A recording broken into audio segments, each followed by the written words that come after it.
Praise lord. ప్రభువైన యేసుక్రీస్తు యొక్క గొప్ప ఘనమైన నామములో వీక్షించున్న ప్రతి ఒక్కరికి ప్రభు పేరిట శుభాభివందనములు తెలియజేసుకుంటూ ఉన్నా.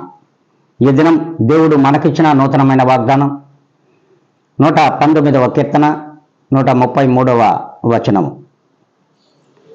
నీ వాక్యమును బట్టి నా అడుగులు స్థిరపరచుము, ఏ పాపమును నన్ను ఏలనీయకము. ఈ దినమున దావీదు గారి యొక్క ప్రార్థనలో తను వేడుకున్నటువంటి మాటలను మనం వింటున్నాం. ఇట్టి గొప్ప వాగ్దానం అంటే, ఏ దినమైతే ప్రభువైన యేసుక్రీస్తు వారిని మనము విశ్వసించి ఉంటామో, నమ్మి రక్షణ భాగ్యమును పొంది ఉంటామో, అట్టి వారిముగా మనం ప్రభువునందు మన అడుగులు స్థిరపరచమని ప్రభువుని వేడుకోవాలి. కాకుండా మరి ఏ పాపము కూడా నన్ను పరిపాలించే స్థితిలోకి నేను రాకూడదు, ఏ దోషము కూడా నన్ను పరిపాలించకూడదు. మరి అట్టి నాయన కృపను మాకు దయచేయమని ఏ దినమైనా సరే విశ్వాసులమైన పరిశుద్ధులమైనటువంటి క్రైస్తవ సమాజములు మరి సర్వజనాంగము కూడా ఆ రీతిగా ప్రార్థన చేస్తున్నారా? లేదు. ఎందుకలాగా అంటే, మనం విశ్వాసులుగా బ్రతుకుచున్నా, దేవుని యందు భయభక్తులు కలిగిన వారమని ఎంతో గొప్పగా చెప్పుకుంటున్నా, కానీ పాపానికి పాత్రలు అయిపోతున్నాం, దోషానికి అనుకూలంగా నడుస్తున్నాం. ఇవి రెండు కూడా లోకంలో ఉన్నాయి, లోకానుసారమైన జీవితాలు అనుభవిస్తున్నాం. అట్టి జీవితాన్ని విడిచిపెట్టి మరి మన అడుగులు ప్రభువైన యేసుక్రీస్తులో ఏ దినమునైతే స్థిరపరచుకోగలమో ఆ దినము పాపం మన నుండి దూరంగా జరిగిపోతుంది.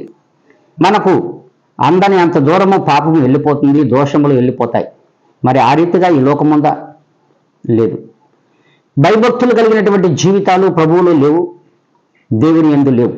కనుకనే దేవుడు అంటున్నాడు, ఈ దినమున నీ అడుగులను నాలో స్థిరపరిచినట్లయితే, నా యందు భయభక్తులు కలిగిన వారిగా ఉండగలిగినట్లయితే, మీ భక్తిని బట్టి, మీ యొక్క భయమును బట్టి మీ విశ్వాసము స్థిరపడుతుంది.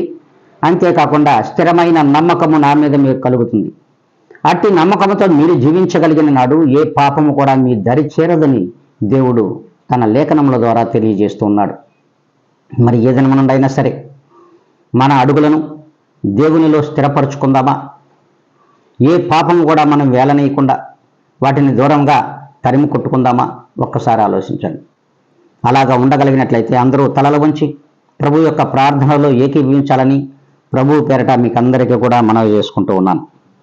మహాగణుడ, పరిశుద్ధాత్మ దేవుడా, పరిపూర్ణుడ, కృపా సత్య సంపూర్ణుడ నా తండ్రి, ఇదిగో మీరిచ్చిన ఈ గొప్ప వాగ్దానమును మా అందరి హృదయములలో స్థిరపరచమని, మా అడుగులు మీలో స్థిరపరచుకునే భాగ్యమును మాకు దయచేయమని, నాయన ఏ పాపం కూడా మాకు అంటకుండా వాటిని దూరముగా తరిమి కొట్టమని బ్రతిమలో అడుకుంటున్నాం. ప్రభా, మీ చిత్తము మా అందరి పక్షముగా స్థిరముగా జరిగించి ఘనత మహిమ ప్రభావమును మీరు పొందమని యేసుక్రీస్తు యొక్క గొప్ప ఘనమైన నామములో నన్ను నేనుగా మిక్కిలిగా తగ్గించుకొని అడిగి వేడుకొని ప్రార్థిస్తున్నాను మా ప్రియ గొప్ప పరలోకపు తండ్రి. ఆమేన్.